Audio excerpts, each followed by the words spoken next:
The night was exceptionally dark and cold as I walked along the dimly lit streets, the crisp autumn leaves crunching beneath my boots.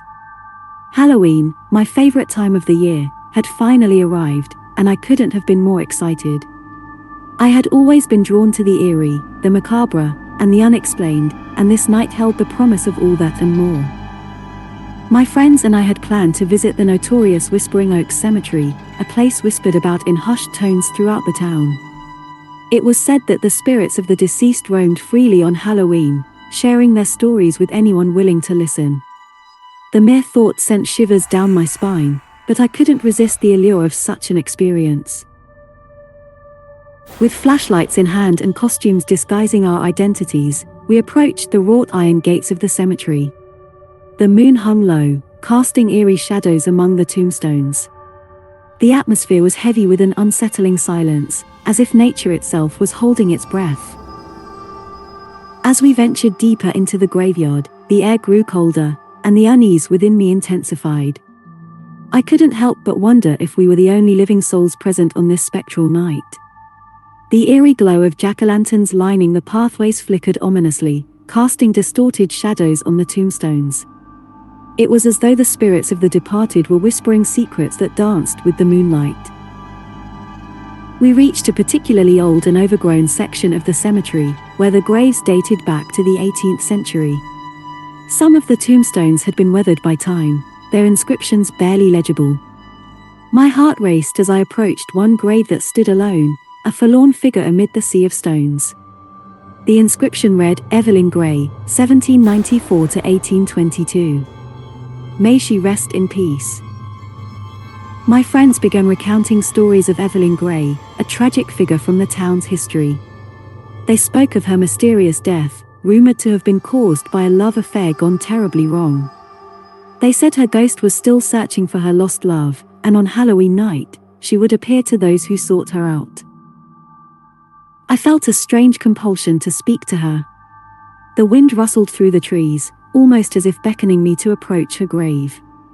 I reached out to touch the cold, moss-covered tombstone, and at that moment, something extraordinary happened. The wind howled, and the atmosphere became electric with an otherworldly energy. Evelyn Gray's ghostly figure materialized before me, her spectral form shimmering like the mist on a chilly morning. She was a beautiful, ethereal presence, with a sad, longing expression in her translucent eyes. She seemed to be trapped in a time long past. "Who calls upon me?" she whispered, her voice carrying an eerie resonance that sent chills down my spine. I hesitated, but the words tumbled from my lips. "It's me, a humble visitor, fascinated by your story." Evelyn's eyes filled with a mix of sorrow and gratitude. She beckoned me to follow her, and I felt a strange compulsion to obey.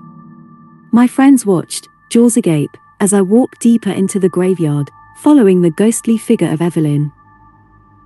We reached a massive, ancient oak tree that loomed over a hidden crypt. Its doors were aged and covered in vines, their secrets known only to Evelyn and those who had ventured here on Halloween nights. She opened the crypt with a spectral touch, and the stone doors groaned as they swung open.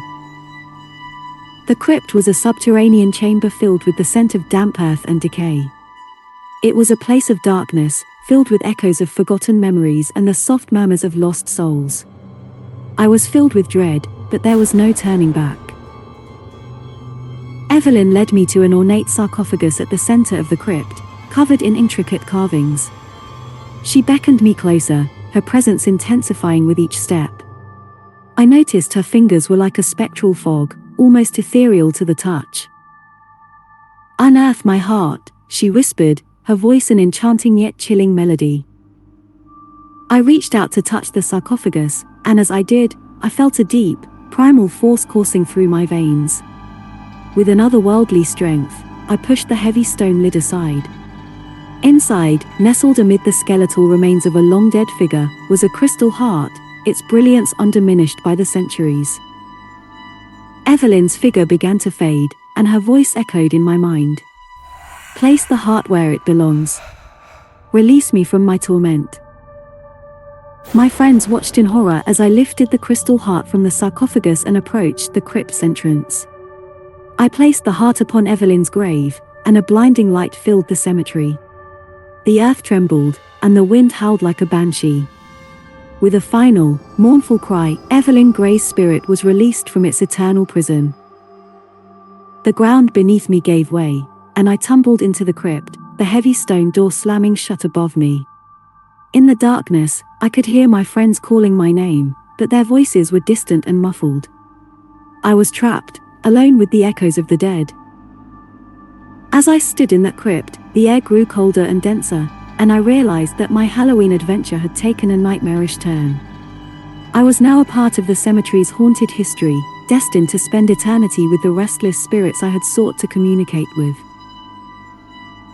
The chilling realization that I would never see the world of the living again settled over me like a shroud. Halloween had taken on a new meaning for me, one filled with terror and the never-ending whispers of the dead.